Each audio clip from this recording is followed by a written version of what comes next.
Good morning and welcome to the Ohio Virtual Tax Academy. My name is Marina King and I'll be serving as the MC for today's event. On behalf of the entire department, we would like to welcome you and thank you for being in attendance today. We here at the department are thrilled at the opportunity to be able to use technology to reach so many small business owners, tax practitioners, CPAs, and attorneys alike. While today's program is mostly geared toward the small business owner, there will definitely be something shared today that everyone will benefit from. So once again, on behalf of the department, thank you for being in attendance. Before we get started with today's program, there are a few things that we want you to be mindful of. The first thing is in regards to CPEs and CLEs. For those of you receiving CPE and CLE hours, it is imperative that you stay logged on to the GoToWebinar for the entire duration of today's program. Here at the department, there are two ways in which we track CPE and CLE hours. The first one is based on how long you're logged into the webinar, and the second one is based on your ability to properly identify code words. You will know that a code word is about to appear when you hear something along these lines. And at this time, we will pause to recognize the code word. Today's code word is example. There will be a total of 6 code words that will be presented throughout today's program, not including the code word example that I just gave. That is merely an example. So you can expect 6 more code words throughout today's presentation to be presented verbally by the presenters and appear on your screen. I highly recommend that you write each code word down as it appears, because at the end of today's program, we will need to identify in chronological order the code words as they appear. At the end of today's program, we will give you more detailed information in regards to how you submit your code words to obtain your credit. Please do not respond via the chat to enter your code word during the program. At the end of the program, we will give you more detailed information. The next announcement is in regards to the reporting of CPEs and CLEs. For those of you receiving CPE and CLE hours, you will be able to receive your electronic certificate of completion by Friday, December 4th. And that email and that letter will go to the email address that you used to register for this event. That is for CPEs, those receiving CPE hours. For those of you receiving CLE hours, you will be able to check the Ohio Supreme Court website on Friday, December 4th, and you will see that your credits have been awarded accordingly. The next announcement is in regards to FAQs and the OVTA webpage. Based on the number of people that we do have in attendance, we realize that we will not be able to field every question that comes to us today. However, we do encourage you to submit the questions throughout today's program, because we do have a dedicated team of subject matter experts standing by to answer your questions. Also, at the end of each segment, we have the presenters who will open up a Q&A session where they will read the questions that have come through the chat and respond verbally to you. Also, at the end of each presentation, there is contact information that will be up on the screen available to you should you have questions and you need immediate responses. You'll be able to contact those presenters accordingly, either by email or by the telephone information they provided. Also, on Friday, December 4th, you will be able to go to the Ohio Virtual Tax Academy's webpage, and you will see a list of all questions, those questions that they responded to and the questions that they were unable to respond to during the webinar. The questions will be posted and the corresponding answers as well.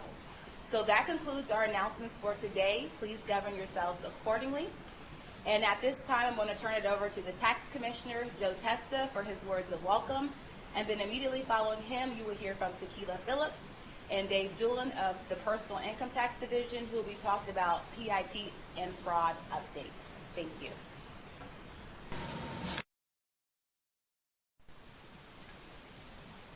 Hi everyone, my name is Tequila Phillips and I am a supervisor in the Personal and School District Income Tax Division. Today I will be going over the Personal and School District Income Tax updates. Main topics that I will be covering today are tax rate reductions and other changes such as new and renewing school districts, means testing, contact periods, changes to our forms and schedules, as well as a new schedule I would like to mention, and electronic filing updates.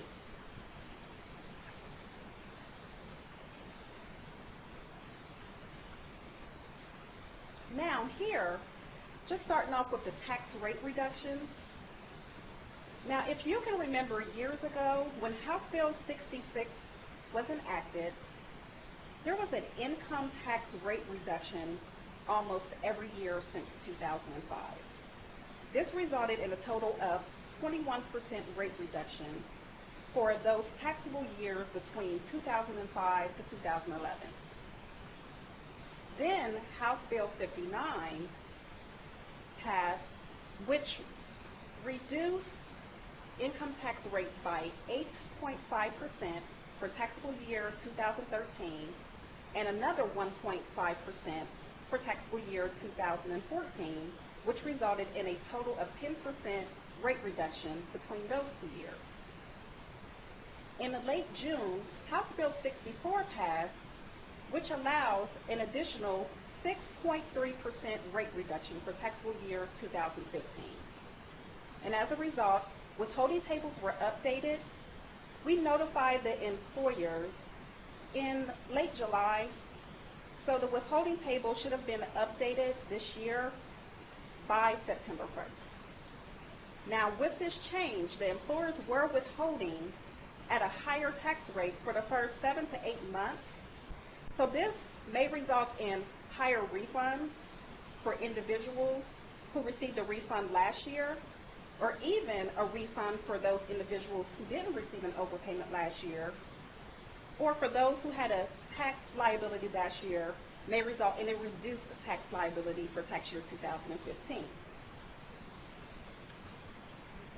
Now, as I talk about the tax rate reductions, I just have a screenshot here where you'll be able to see the income tax table for tax year 2014 compared to the income tax table for tax year 2015. Now, here you will be able to see for the first income tax table for 2014, the rate was 3.698% for an individual who had Ohio taxable income anywhere from $41,700 to $83,350. Now, if you go to the second income tax table here for tax year 2015, you'll be able to see for that same amount of income that the rate has been reduced to 3.465%. Now, even with our income greater than $208,000, income greater than that, we still have an income tax rate that is less than 5%. Now, with House Bill 483, when this passed, beginning with tax year 2014, we start to have a graduated personal independent exemption deduction amount based on your Ohio adjusted gross income. Now, this is the same thresholds that we will have for tax year 2015. Nothing has changed here. But if you can remember back in 2013, no matter what your Ohio adjusted gross income was, there was a standard $1,700 personal independent exemption deduction. But now it's graduated, and that continues for tax year 2015. We also continue to have the $20 personal exemption credit that is also income-based, which your Ohio adjusted gross income, less your exemptions, must be less than $30,000 in order to get this $20 personal exemption credit. Now let's talk about the donations and checkoffs. With House Bill 64, this allows taxpayers to contribute a portion of their income tax refunds to the Wishes for Sick Children, which is administered through the Department of Health. And with House Bill 141, this has changed the donation name from Ohio Historical Society to now the Ohio History Connection. And I'll basically talk about this a little further on as I go through the presentation. We also, going back to House Bill 64 with means testing, for taxable years 2015 and forward, only taxpayers with the Ohio adjusted gross income less the exemptions, which truly is your Ohio income tax base, of less than $100,000 are eligible for the following credits, which are your senior citizen credit, your retirement income credit, lump sum retirement credit, and your lump sum distribution credit. Also, with House Bill 64, there was a committee that was created, which is the Ohio 2020 Tax Policy Study Committee. Now, this committee reviews Ohio's tax structure and policies for recommendations to the General Assembly. They're also discussing how to maximize Ohio's competition with other states regarding businesses, how to transition personal income tax to a flat tax, how to reform severance tax, and here with the historic building rehabilitation tax credit, they're discussing how to potentially make that a grant instead of a tax credit. Now let's go into the contact periods. On December 19, 2014, House Bill 494 was signed, and this increased the number of contact periods used in 5747.24B from 182 contact periods to 212 contact periods for those individuals presumed not to be domiciled in Ohio. The bill also increased the number of contact periods used in 5747.24C and D from 183 to 213 for those individuals presumed to be domiciled in Ohio. Now, these changes are in effect for taxable years ending after the bill's effective date of March 23, 2015. And for more information regarding how personal income tax is imposed on residents and non-residents, please refer to the information release IT 2015-02, and you'll also be able to get information regarding the Cunningham versus Testa case in this information release. Now, this is the big change that I want to discuss for tax year 2015 PIP forms and schedules. We now have the Universal IT 1040, which will be the personal income tax return.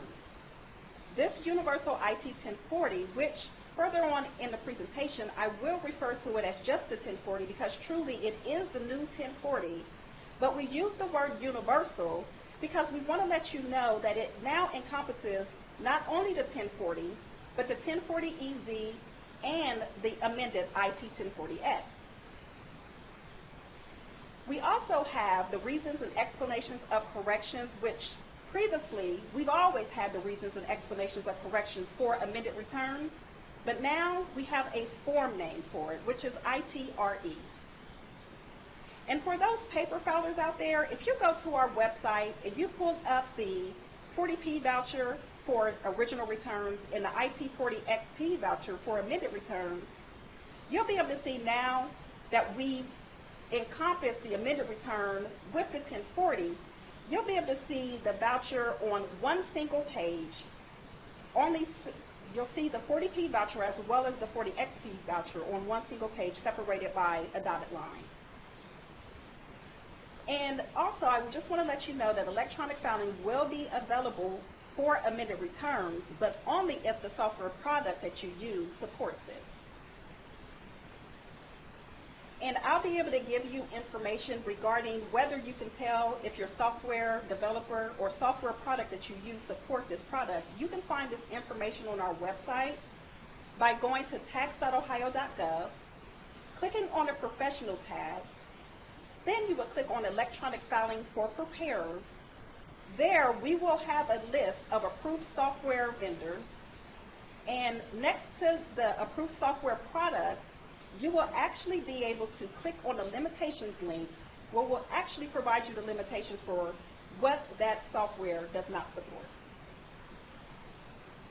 Also, we have never allowed credit carry forwards on any amended returns, and even though the amended return is now encompassed with the IT 1040 return on one form, we still no longer allow credit carry forwards on amended returns. Just imagine if you are completing a amended return for tax year 2012 and you've already satisfied tax year 2013 by paying the tax liability or receiving the refund for tax year 2013, that year is closed. Now, if you amend the 2012 return, you don't want to have a credit carry forward go over to 2013 to open that up again. So we just don't allow credit carry forwards on amended returns. Also, for those software developers who support amended returns to be filed electronically, you now have the option for direct deposit of the refund or electronic payment for your bonus due. Now, even though the 1040EZ and the amended return and the 1040X are now the universal IT 1040, I still want to let you know that the IT 1040EZ and amended return are still available for prior years. Now, there is a new schedule, which is the schedule of credits. The schedule of credits consists of non-refundable and refundable credits. This schedule encompasses credits from the previous year IT 1040 as well as from Ohio Schedules B, C, D, and E. Also, with these last two bullet points, Debbie Smith will be discussing this further on in her presentation after the break, which she'll be going over the IT 2023. We no longer have that for personal income tax for tax year 2015. This is now a new form that's been created, which is the IT NRC. And also she'll be discussing how we're retiring the IT SVD form for tax year 2015. But the IT SVD form is still going to be available for tax year 2013 and 14. And now we'll have a new business income schedule, which is the IT BUS for tax year 2015. But more to come on that. Now, going to the Universal IT 1040. For tax year 2015, you will see the note that we placed on the return, which states that for taxable years 2015 and forward, this form encompasses the IT 1040, the 1040EZ, and the amended IT 1040X. Now, at the top of this form, you'll be able to see two questions. One, are you filing this as an amended return? If your answer is yes, we ask you to attach the Ohio ITRE, which is the reasons and explanations of corrections page. The second question, is this a net operating loss NOL carryback? If the answer is yes, we ask you to attach the schedule IT NOL. Now, as I go through these forms, I just want to let you know that this return, as well as the schedules that I will be discussing, the draft forms are available on our website at tax.ohio.gov. And instructions are coming soon. Also, another change that we have here on the Universal IT 1040, we have added the question, did you file Federal Extension Form 4868?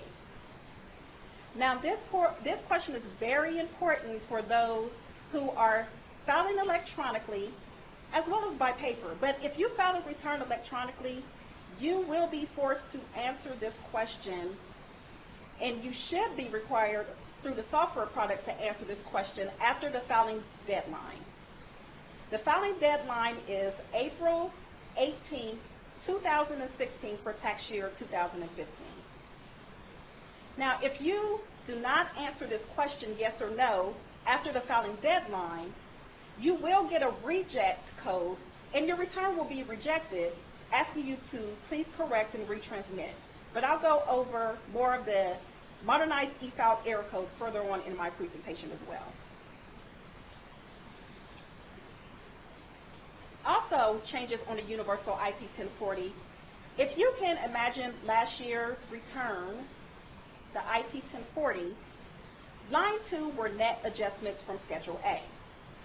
Now, line 2 is broken out into 2A being the additions to the federal adjusted gross income, which comes from Schedule A, and line 2B are the deductions from federal adjusted gross income, which also is populated from Schedule A.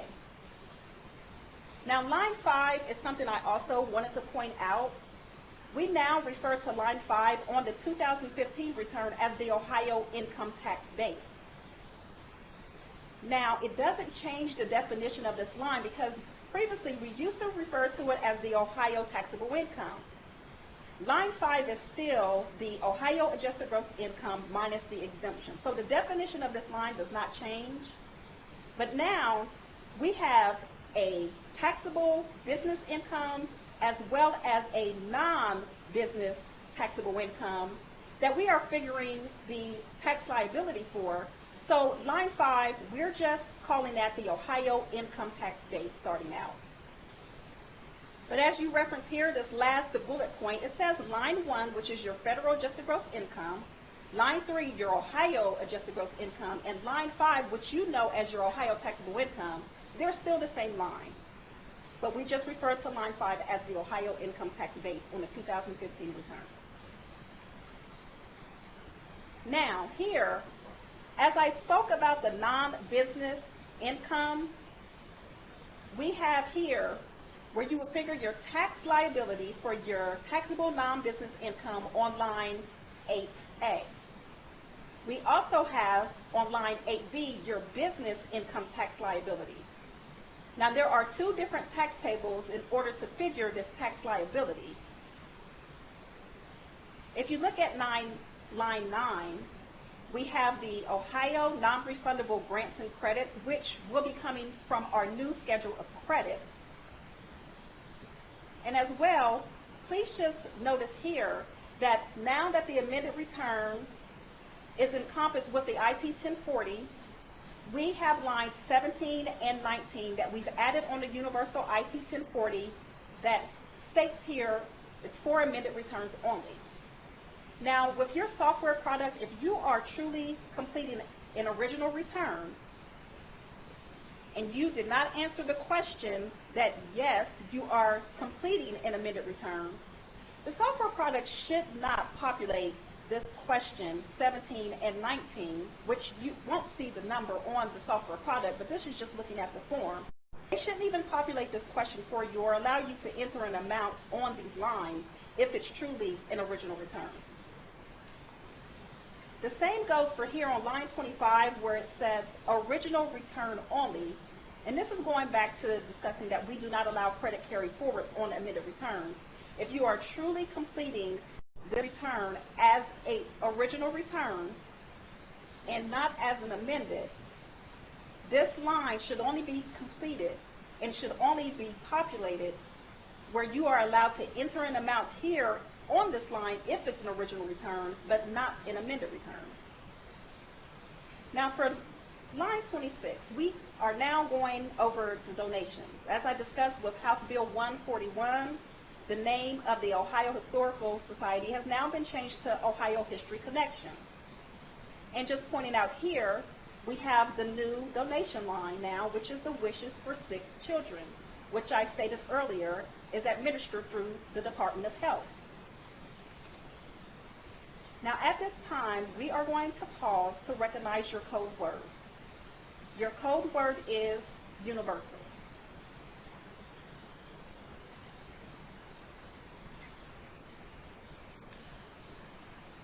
Now, we're going to get into the Ohio Schedule A.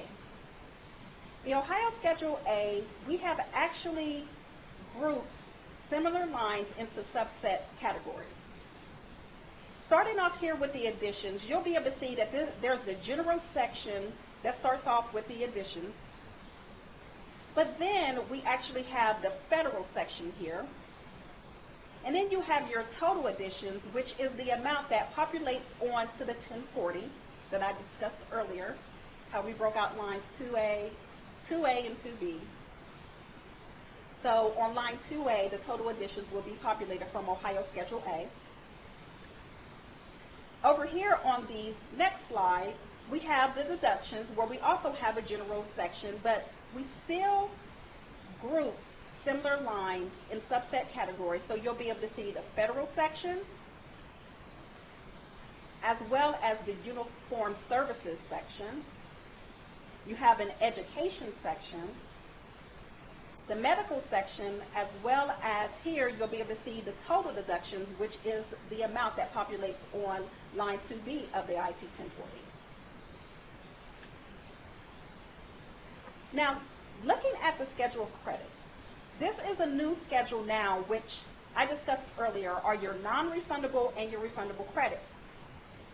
With the schedule of credits, there are previous lines from the 1040, as well as this form now encompasses the schedule B, C, D, and E Ohio schedules that you are familiar with. So you'll no longer see, for tax year 2015, those schedules. Schedule E is still available for pass-through entity, but no longer for personal income tax. They are now a part of the schedule of credits. So line 1 pointing out here, there is the tax liability from the Ohio IT 1040. But as you see here in lines 2 through 9, those are previously Ohio Schedule B line items. Lines 2 through 5 are subject to the Ohio Adjusted Gross Income less the exemptions limitation that I discussed earlier, that your income must be less than $100,000 in order to receive these credits, lines 2 through 5. Also, if you look at line 10, which is the income-based exemption credit, this is previously an individual line item on the IT 1040 form now, which is on the schedule of credits. Here on the next slide, you'll be able to see the joint filing credit as well as the earned income credit and the Ohio adoption credit, which were previously individual line items on the IT 1040, are now a part of the schedule of credits as well. Now going back to referring to the Ohio Schedule E, which is no longer for personal income tax for tax year 2015. Lines 16 through lines 23 are lines from the Ohio Schedule E from the prior year, which are now incorporated on the schedule of credits. Also, I know you're very familiar with Schedule D for non-resident credit. Well, now there's no longer a Schedule D for non-resident credit for tax year 2015. It's just the section now on schedule of credits, but there's no actual changes to the line items. However, we did add a new field where we're capturing the state of residency for those who are stating that they are non-residents or part-year residents of Ohio. Also, you'll be able to see now the resident credits, which previously was Schedule C on last year's IT 1040. The resident credit here is now after the non-resident credit. Now, the non-resident credit and the resident credit, they flopped because this is the way that it's written in the ORC. There were changes with the orders of the credit, so now with the revised ORC, the non-resident credit is listed first, and then the resident credit is listed. And that's the way we've actually placed it on our form. And there's also no changes to the line items here as well. Now, line 34, the manufacturing equipment grant, this is also something I wanted to point out as previously an individual line on the IT 1040 last year. Then you have your total non-refundable credits and grants, which that amount will populate on the Ohio IT 1040. You also have lines 36 through 40, which are your refundable credits, which were previously line items on the IT 1040 form.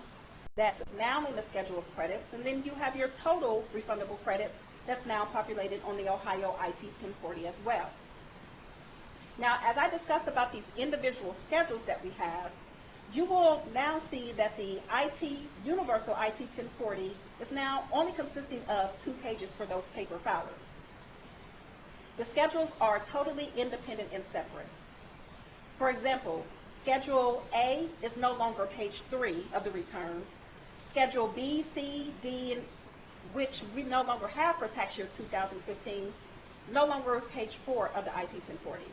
The Universal IT 1040 now consists of just 2 pages for those paper filers, and Schedule A consists of 2 pages, pages 1 and 2. Schedule of credits as well, 2 pages, pages 1 and 2. So the schedules are completely separate from the IT 1040 return for tax year 2015. Now, I also just wanted to mention the Schedule J, which is the dependent schedule. The only change that we made to this schedule for tax year 2015 is that we have added the dependence relationship to the taxpayer, which is a required field. And this is to get more in line with the IRS. Now here, as I mentioned earlier, we have the reasons and explanations of corrections for the amended Universal IT 1040, if you amend the return. But I only just wanted to point out here, there's really truly no big changes to the form. But where we used to last year mention Schedule B, Schedule D, Schedule E, increase or decrease, which is the reason why you amended, we now refer to those as the Ohio Schedule of Credits. But I also just want to point out here that this is where we have the new form name, Ohio ITRE. Now here, starting with the 2015 School District Forms and Schedule, you'll be able to see that there is a theme here. The Universal School District 100 will be the school district income tax return, which encompasses the SD 100 and the amended SD 100X. We also have a reasons and the explanations of corrections page here, which is the SDRE. And also for those paper filers out there, if you go out to our website and you pull up the SD40P voucher, you'll be able to see that the 40XP voucher is also on the one page, but is truly separated by a dotted line, separating both the 40P and the XP from one another. You will also have the option to electronically file the school district amended return for those, again, software developers who supports it. Also, no credit carried forward on any of the school district amended returns, and you still have the option for direct deposit of your amended refund as well as your amended electronic payment for those software developers who supports the amended returns, the electronic filing of the amended returns. And also keep in mind that for prior years, we still have the SD 100X available. This is just showing you, again, now we are discussing the 2015 Universal SD 100 changes. You'll be able to see that we have the note here for taxable year 2015 and forward. This form encompasses the SD 100 and the amended SD 100X. You'll be able to see the first two questions here, which are the same questions on a Universal IT 1040.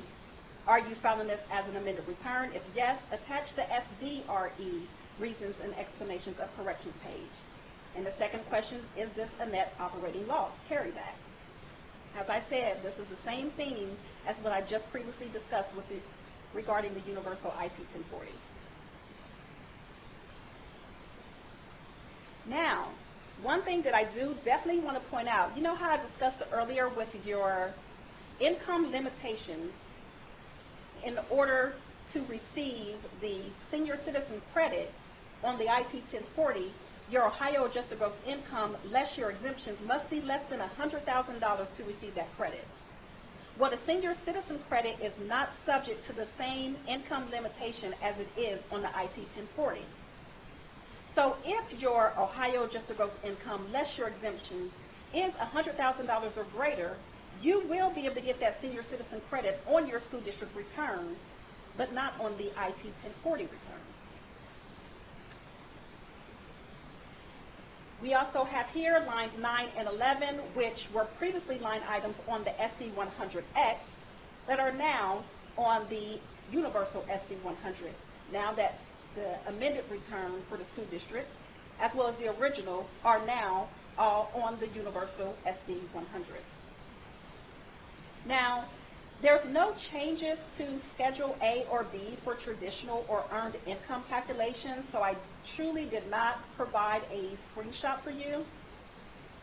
Schedules A and B for the school district return, it truly is still page 2 of the school district return if you go pull up our draft form after the presentation.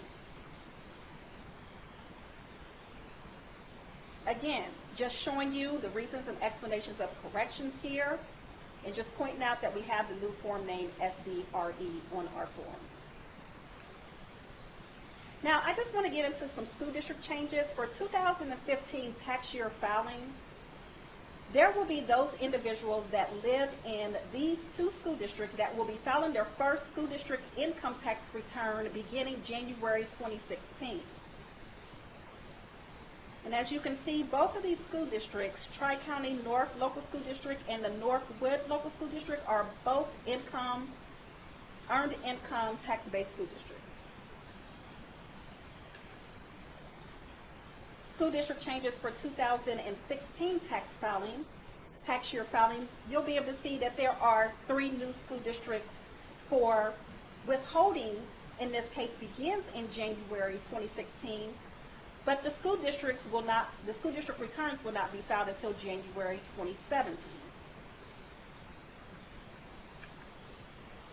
Now, the next several slides, I'll just show you the school districts that's been renewed, because withholding will continue during calendar year 2016. As you know, we have this PowerPoint posted on our website, so I'll just quickly go through the school districts that's been renewed for calendar year withholding in 2016.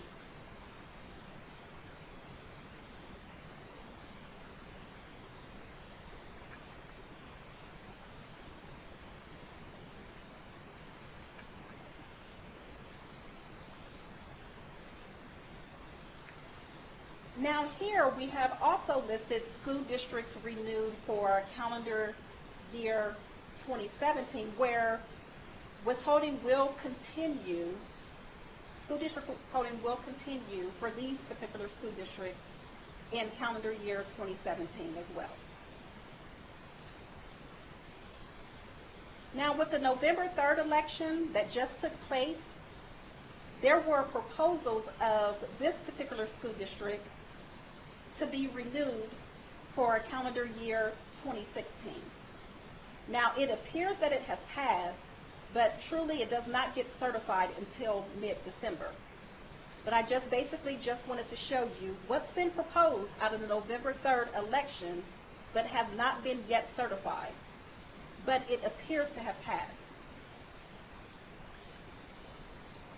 With the November 3rd election, we also have school districts here listed to be renewed, which were proposed to be, where continued withholding will take place in calendar year 2017. Again, these have all appeared to pass in the November 3rd election. However, they're not certified until mid-December. Now, the last section I want to discuss are the Pitt and School District updates regarding the web services. We have updated our registration components for all taxpayers on our website for those who utilize our online services.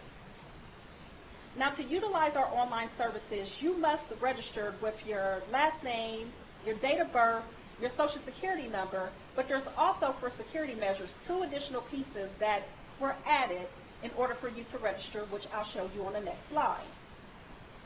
Now, all current registrations will be deleted. So I recommend that in mid-December, go check out our online services. If you go to tax.ohio.gov, you click on the link Online Services from our homepage. You will be on the File Faster page, and you will see a link that states to log into the secure zone. Once you log in there, you'll be able to register.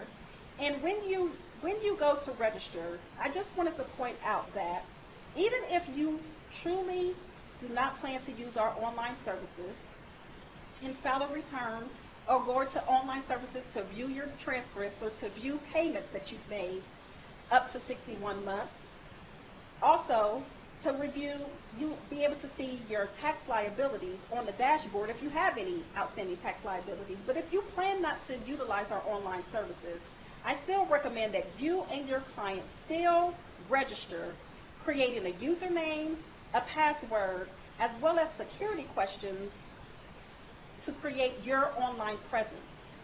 Because we have so many fraudulent returns that have come through our free Ohio iFile, because there are fraudulent people out there that's truly creating an online presence in individuals' name. So before the fraudsters can get to your name, your information, your social, and create an online presence in your name, I just recommend that you go out there and you create your own online presence. First-time Ohio filers, they can register with limitations, and with those limitations, there will be instructions provided if you're having problems registering through our online services. Now, this is the online services registration screen. Now, the first step of registering, you'll have to enter in your social security number, your last name, your date of birth, and for additional security, please enter one of the following, which is either your prior year Ohio tax withholding amount or the issue date for your Ohio's driver's license or state ID. Now, you can enter both, even though it says for additional security, please enter one of the following. If you enter both and they're correct, that's fine too. You'll still be able to get through if it matches with what we currently have, but at the same time, you are only required after you enter in your social security number, last name, or date of birth to enter only one of those components. Now, as we discussed the 2015 NEF filing updates, we have a letter of intent that we provide to software developers for those who intend to be a part of the Ohio Electronic Filing Program. They give their intentions to test their product with us in order for us to approve their product, for you to use their product to file the Ohio Personal and School District Income Tax Return. There are 40 products that we have been notified that they have the intent to test with us. There is also the do-it-yourself online and desktop tax software products that will have enhanced security updates as well.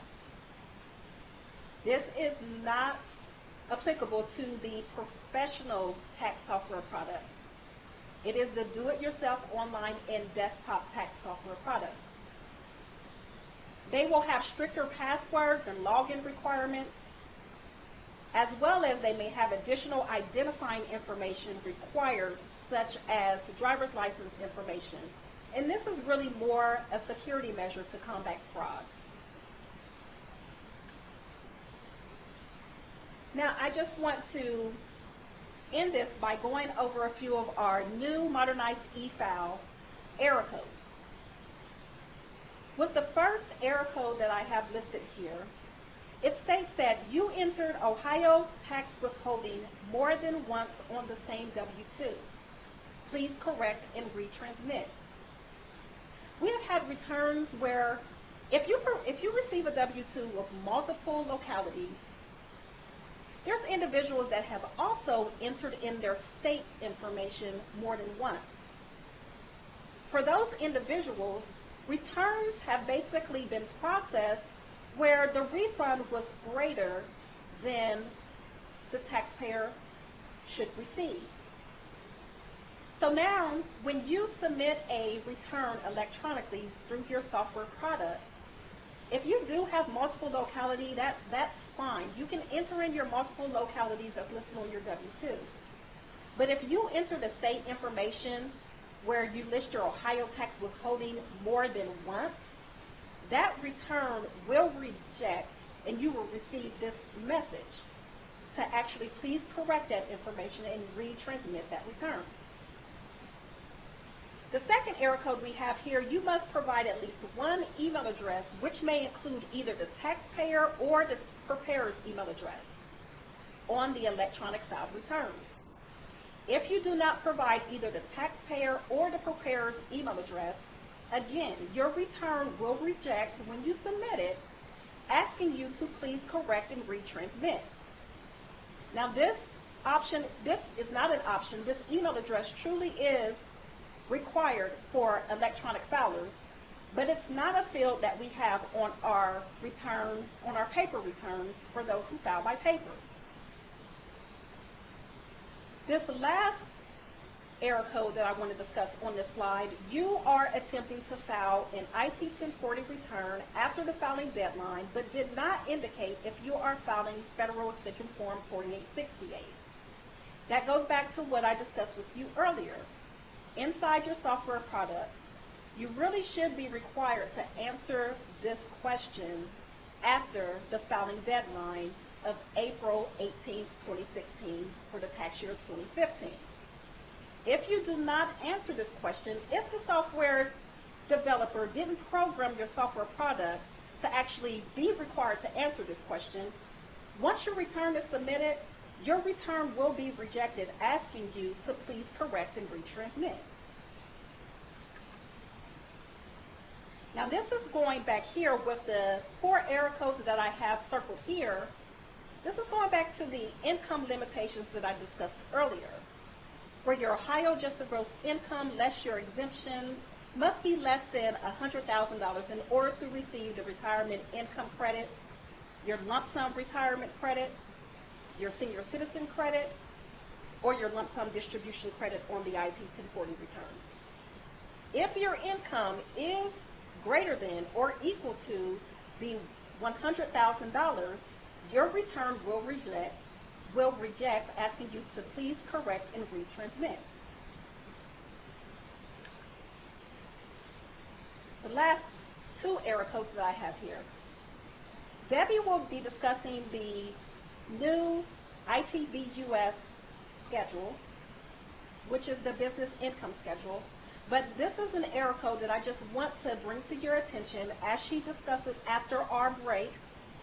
I still want you to know that if you enter at least one amount on the schedule ITBUS, but you do not provide the business entities, where there's no business entities listed, such as the business entity name, the fame or social, and the percentage of ownership. If there's an amount listed but you do not provide this information, which you'll be able to see the business schedule once Debbie basically covers that in her presentation, you will receive this error message asking you to please correct and retransmit. The last error code here, if you have more than 212 contact periods in Ohio, you may not file the ITDA.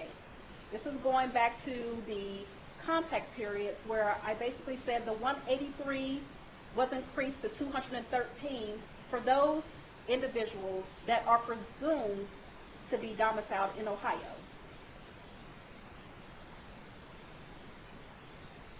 Now at this time, we are going to pause to recognize your code word. Your code word is districts.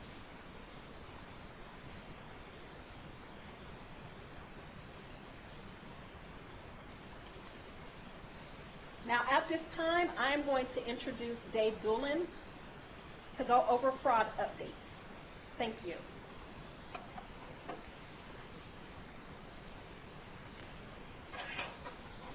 Good morning. Thank you, Tequila. As Tequila said, my name is David Doolin, and I oversee and manage the Suspicious Filers Unit at the Ohio Department of Taxation. So we're going to get started here with some statistics and a couple caveats on this screen. And as you look at the statistics here for the last 3 calendar years, you'll see an alarming trend in terms of the number of suspect returns that we've identified thus far. And the one caveat is these statistics for calendar year 2015 are only through October 31st, 2015. So these numbers for this calendar year are still dynamic. We're still processing returns. We're still looking at previously filed returns. And one thing to note is taxpayers are still supplying us with documentation that we had previously requested. So this is not by any stretch of the imagination a final number, but it does drive home the point that this is an alarming trend. And another caveat I wanted to insert here is in terms of fraud, is this is not just isolated to the state of Ohio. Other states face this same problem as well as the IRS. So it's a challenge we take seriously, and as you can tell here, the numbers tell that story. So in terms of the dollar amounts associated with the suspect returns that we discussed on the previous slide, you'll see here a dramatic increase from calendar year 2013 into calendar year 2014. And then that increase has continued to a certain degree for the statistics we're comfortable with through October 31st. But one thing I would point out to you is if you refer back to the preceding slide, in terms of the number of returns that are suspect for 2015 compared to 2014, the number of returns substantially jumped, but yet the dollar amounts associated with those returns that we've identified thus far this year is lower. So in essence, what we've done is we've changed the fraudsters' behavior. Where in 2014 they were requesting very egregious, very high dollar amounts. This year, because we've increased our fraud filters and other methods, which I will discuss a little bit later in the presentation, they've changed their methods because they're that organized, or that's their job, essentially. And again, this is not isolated to just Ohio. This does cross other states and the IRS, unfortunately. And also here, just want to give pause and take a look at the dollar amounts there. In the last 3 years alone, it's well over $500 million of taxpayer monies that the fraudsters have tried to steal. So it's a tremendous challenge that we take very seriously, and we'll kind of go over some of the things we've done to combat that and mitigate that as well. So going on to the next slide, what does income tax fraud look like? Well, as you know, in your preparer community and so forth, you're probably well aware of the prevalence of identity theft.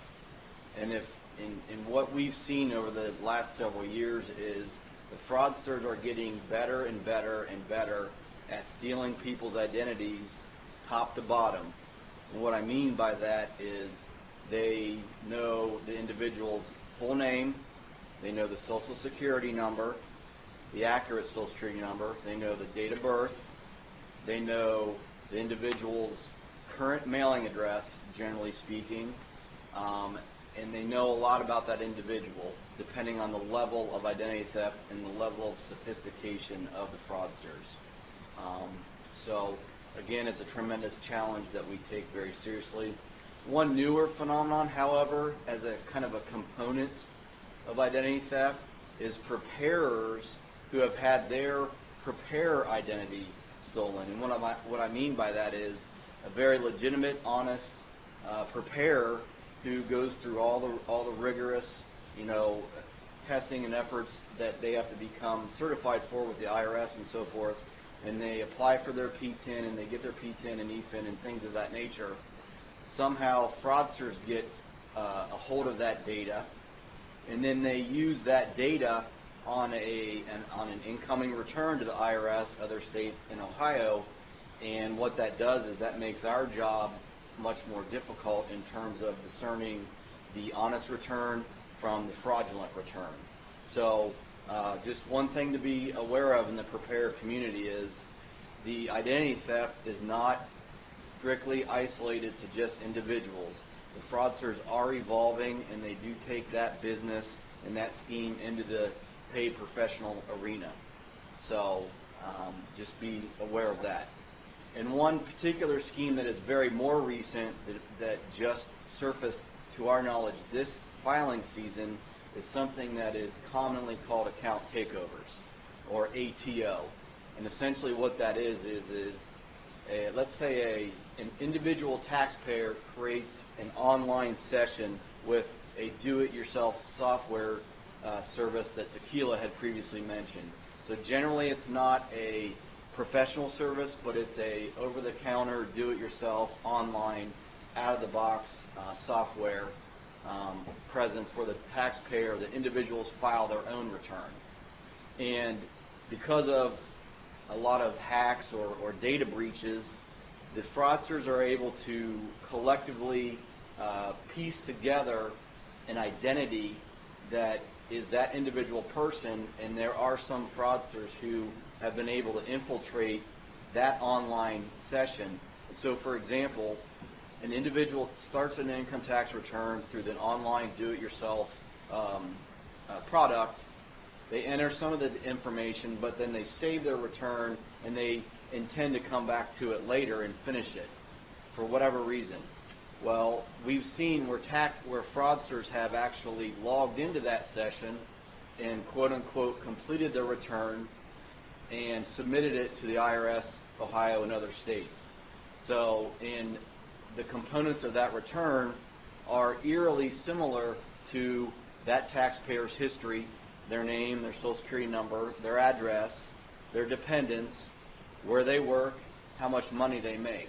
So this is, again, just another alarming trend that Ohio, other states, and the IRS faces as we work together to combat this common enemy.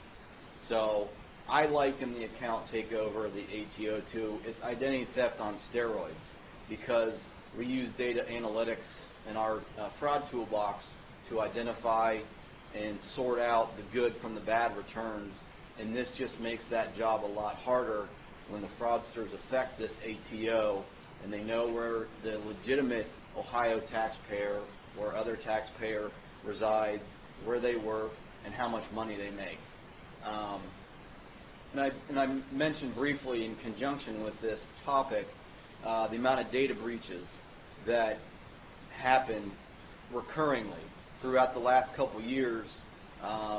It's a frequent occurrence, and it's probably not going to stop.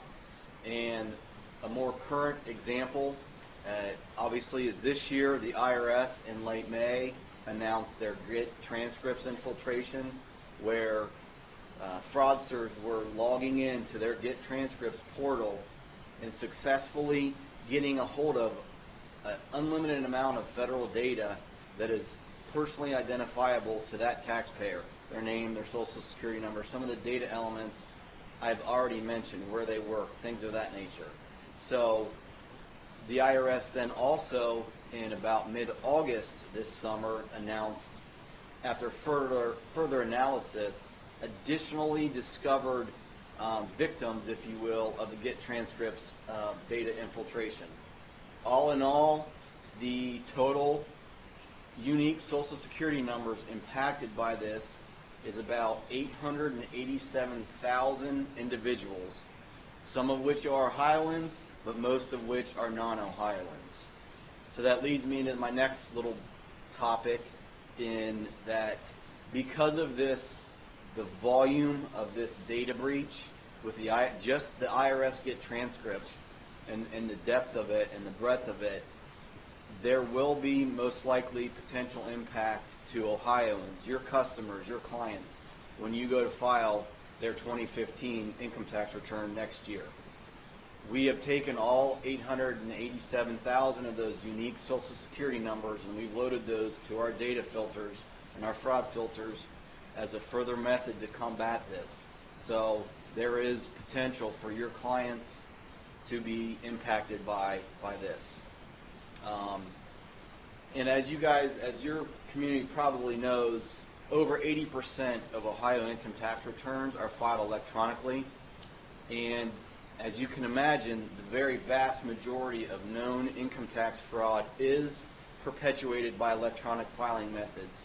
However, that do not discount that we are impacted by paper income tax schemes, because we are, and so are other states, and so is the IRS, to the tune where some of the fraudsters will go to the extent of creating fake documents, like fake 1099s, fake W-2s, to make their paper fraud return look more authentic. So this just kind of goes to show you the level of scheme some of these fraudsters will go to steal taxpayer monies.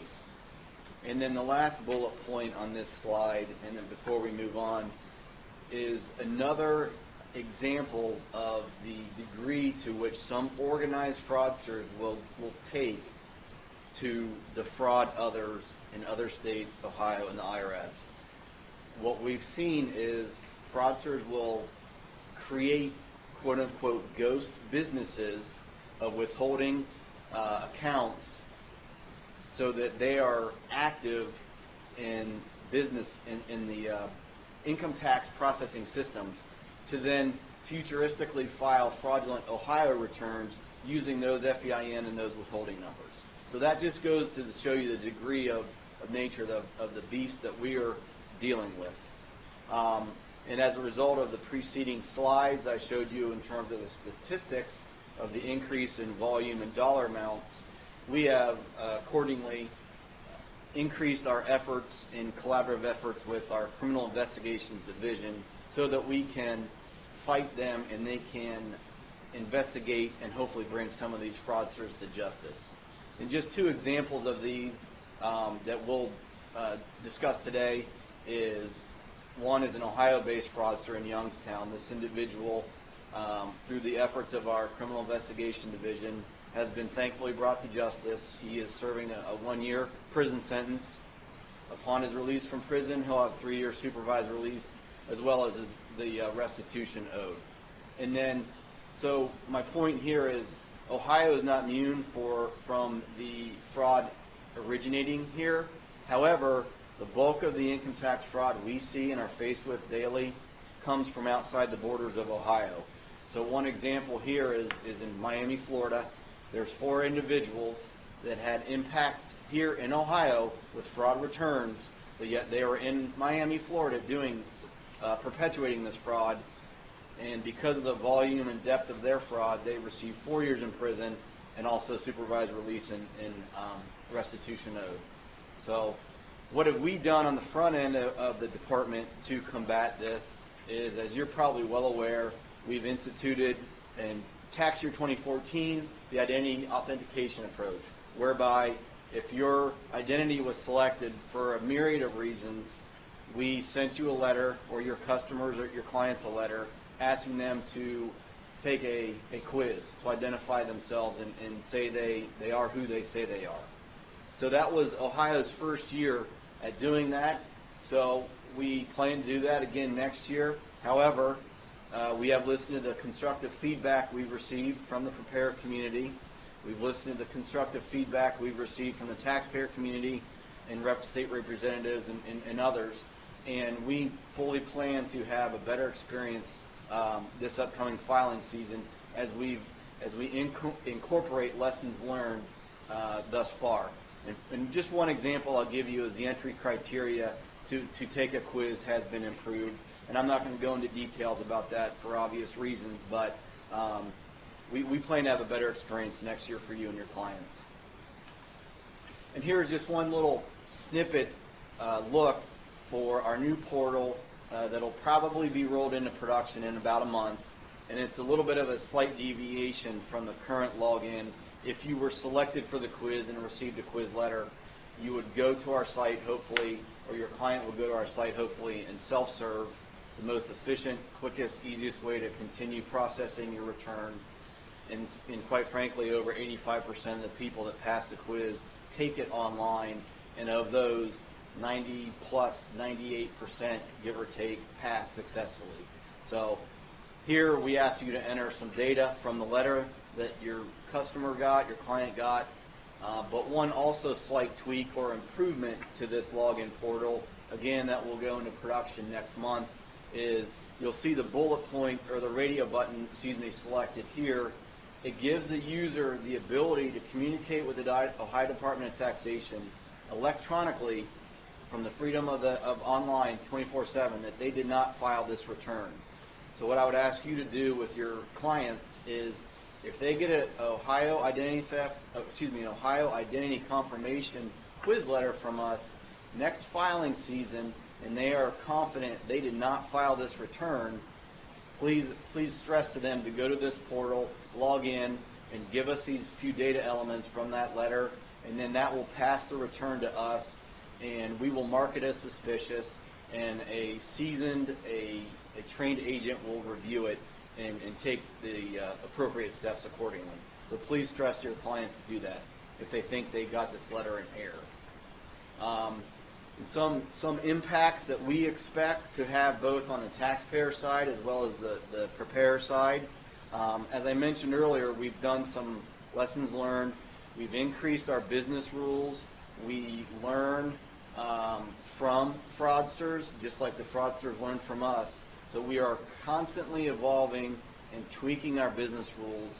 And next year, when we open up for the filing season for tax year 2015, we're confident that our internal business rules are going to work better with the identity confirmation quiz. And in our opinion, our professional opinion, those two components that look at different elements to arrive at a risk score, so to speak, this is the best defense we have currently against income tax fraud. So, however, nothing is 100% foolproof, and there is a possibility that some taxpayers may get a second identity confirmation quiz this upcoming filing season, even though they may have gotten an identity confirmation quiz this past filing season. So the biggest impact to your customers is take action. I can't stress that enough. Is some of the actions coming out of our fraud rules and/or our identity confirmation filters is, generally speaking, we will ask the taxpayer to either provide supporting documentation for the return as filed, or we'll ask them to take that quiz that we've already implemented, and I showed you the two login portals. So I can't stress enough to you, if your client gets one of these letters, read the letter, digest the letter, try to understand the letter, and take the direction and do what the letter says, and do it with a sense of urgency so that we can move their return along in processing and get them their refund. Another thing you can do to help your clients, if they happen to be an unfortunate victim of identity theft, is have them visit our website. We have great FAQs on identity theft, recommendation steps to do, identifying marks that they may or may not be identity theft victims, things of that nature. Please have them self-serve. We also have a short video, a tutorial on the quiz, how to take the quiz, things of that nature. And if for whatever reason, though either the FAQs or our tutorial does not serve the needs and meet all the questions of your customers, they certainly can call us at that number on the slide and ask to speak to a manual review agent regarding identity theft. They'll get passed to a subject matter expert who can help walk them through those waters. And then I just want to slightly end here on a note that identity theft is big. It's very prevalent. The fraudsters are getting more and more organized. And to kind of bring that point home, the Federal Trade Commission, in their most recent report released in February of this year, for the 15th consecutive year, identity theft is their #1 complaint in terms of volume. So that kind of tells the story, the picture we painted earlier in terms of the increased volume that Ohio, other states, and the IRS has seen. But what I really want to do is I want to close with saying thank you to the preparer community, thank you to the taxpayers for being patient with Ohio Department of Taxation, helping us better safeguard your money. The better job we do as stewards of your money and your taxpayer dollars, a lot of it comes from your constructive feedback and the challenges that we face every single day, as evidenced by some of the statistics we just showed you and shared with you. So thank you very much. Please give us constructive feedback this upcoming filing season. We're always willing to accept that because we're always trying to do better. And thank you. So at this point, we're going to transition back to Tequila. She's going to answer some questions that you all have maybe provided to us during the chat sessions and things of that nature. Then I'll follow up behind Tequila again and answer some of the fraud-related questions. Thank you.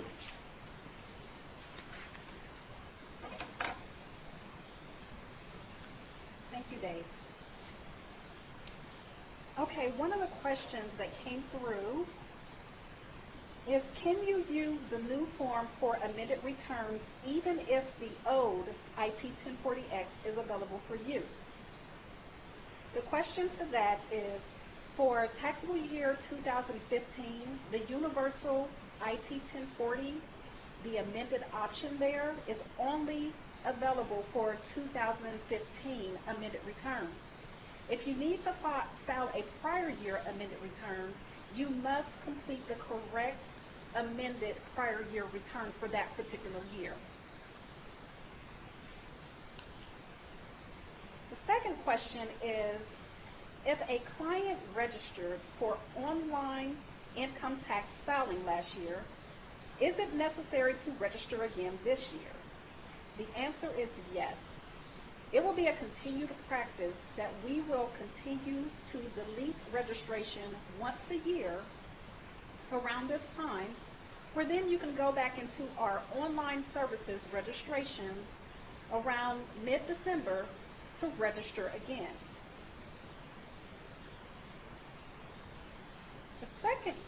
This third question here, what is a contact period? For an individual that has a contact period with the state, when the individual is away from the individual's abode that's located outside the state, but they spend a consecutive 2 days here, it could be a portion of 2 days consecutively that they spend here in Ohio, for example, portions of Monday and Tuesday. Those 2 consecutive days in Ohio has 1 contact period in Ohio. But an individual who's spending any portion of 2 non-consecutive days, for example, if you spent Monday here in Ohio and Wednesday here in Ohio that same week, but not Tuesday, that person has no contact period in Ohio for those 2 days. The last question that I have here is, if email is used, is the email used only for communication? How are we able to know if it's from Ohio and not a scammer? Well, the answer to this question is, and this refers back to that MEF error rule, that you must enter at least the taxpayer's email address or the preparer's email address on the electronic file return, or it will be rejected to correct and retransmit. At this time, we are not using that email address for communication, but because of so many returns that we've received, fraudulent returns that have been submitted to us electronically, so many more paper returns. We have paper returns that we truly didn't provide the email address field there, because more of our returns truly are filed electronically, and that's where we're seeing the increase in our fraudulent returns. We basically just wanted to add this as another piece of information that we're asking for now, but at this time, it is not used only for communication. We have email addresses that we have sent communication out to for those who started an Ohio income tax return in our Ohio iFile system, but never completed the return, or if they actually filed a return using a software product, but the return was rejected, and we can see that the return was never corrected for whatever reason and filed again, then there's been email communications from our department that has gone out in those cases. So with that being said, I will bring Dave back up to answer questions regarding the fraud updates.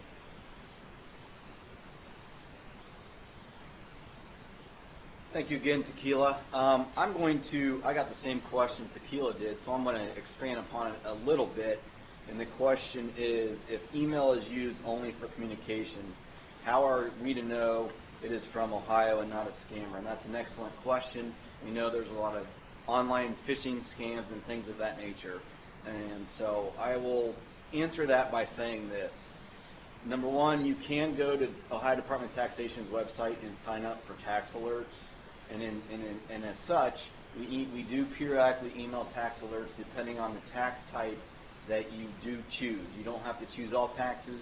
You can itemize the taxes that you choose to receive alerts from. So there are instances where we do communicate via email.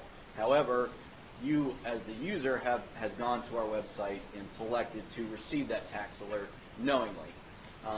But there are periodically times where we do an email campaign with the email addresses we have on file for certain reasons. So the few ways I can tell you to be able to discern a scammer from a non-scammer email address is, number one, the Ohio Department of Taxation never, ever, ever asks for any personal identifiable information in an email. Our email is simply, when we do email campaigns, which is rare, it is simply to communicate with the community as the best method and manner in which we can, because it's so efficient.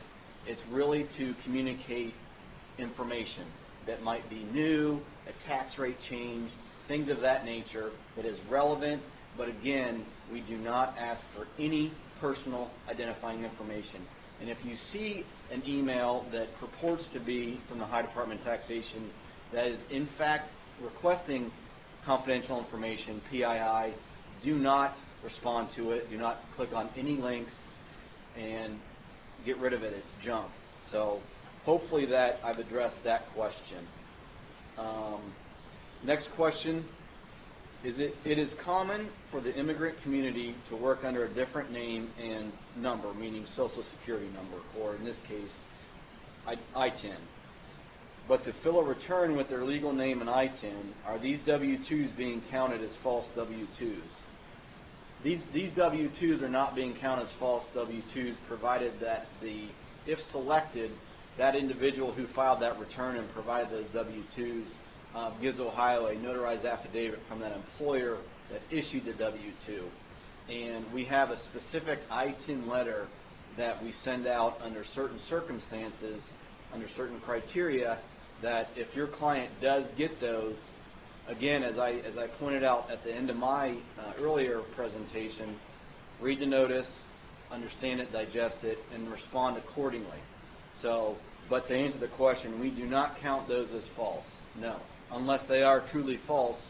And as I mentioned earlier, there are times where we do get fake documentation, and every now and then it might bear an ITIN, but the majority of our fake W-2s we get bear a regular Social Security number. And it's not associated with a return that is an ITIN.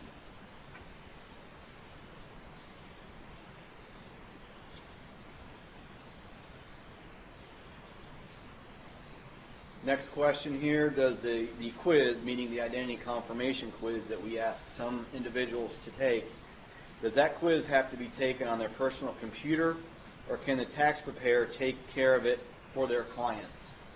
So really we have two questions here. Does it have to be taken on their computer? The identity confirmation quiz can be taken online from any computer as long as you have the identity confirmation quiz letter, because of the components, the data elements on the letter that need to be entered to successfully get into the portal to take the quiz. It can be taken from a phone, a smart tablet, a laptop, or it can be taken from any computer that has access to the internet, provided that user has access to that letter and the data components therein. Now, in terms of the tax preparers taking the quiz on behalf of the individual, we would not recommend that, because the identity confirmation quiz is specifically about the individual named on that return, not the preparer. So to increase the likelihood and success of passing the quiz and moving that return down the processing stream, it is highly advisable that the individual named on the return take the quiz. Next question, is there an income limit, again, for the ID tax quiz? There never really was a limit to begin with.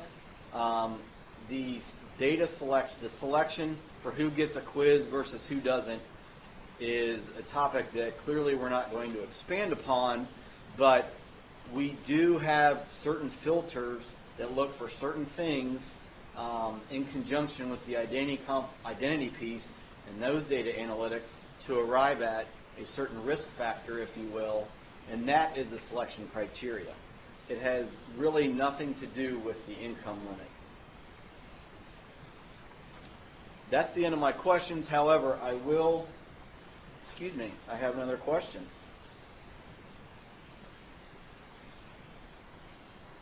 Okay. Very good question, and a question that has come up before. How does a taxpayer know that the Ohio Identity Confirmation Letter is real and it actually is from the state? That's a very good question because we do know there are fraudsters who will get a hold of the letter and they can make a fake template and replicate it and things of that nature. So what I would encourage you to do, if at all possible, if your customer, your client thinks something is not authentic, but it yet purports to be from the Ohio Department of Taxation but because of the letterhead or things of that nature, pick up the phone and call the department. Go online, search for our telephone number, call the department from an online number, and give some identifying information, and that the individual answering the call should be able to confirm for you that yes, in fact, we did issue a letter on or around this date to this address. Another mechanism in which we can authenticate that the letter is from the Ohio Department of Taxation is look the letter over carefully. As I mentioned towards the end of my presentation, go to our website, pull up that brief video or tutorial, and inside that will be a replica of the letter. Obviously, without the identifying information of the taxpayer's name and address, but the body of the letter, the layout, the look of the letter should be an exact replica. So another good question. And one thing I wanted to end with before we bring Marina back up here with, I will put a slide up here. This is my contact information. Feel free to reach out to me at any point during the filing season if something is fraud related, income tax fraud related, or just fraud related, identity theft related in nature, and I will work with you to help you navigate that. And I want to stress what Tequila had said earlier in her initial presentation in terms of creating an online presence. Here in a very short time, we will delete all the credentials of our online system so everyone starts anew. And I can't stress to you enough to stress to your clients to please go to our website and just create their profile with their login information and answering the 3 security questions. And what that does is even if they don't use our online portal subsequent to that, that prevents a fraudster from coming in and adopting their identity and using our own free iFile with which to try to defraud Ohio taxpayers. So please encourage your customers to do that. And with that, I will turn it over to Marina. Thank you. Thank you, Dave, and thank you, Tequila, for the information that you shared today. At this time, we are going to pause and take our break. We will return from our break at 9:50. Please remember that all audio and video will be suspended at this time. If you are receiving CPE and CLE hours, please remember to leave your webinar up and running for the entire duration of today's program. Also, if you are not receiving those credits, still leave your webinar up and running so you don't have to log in again. Thank you.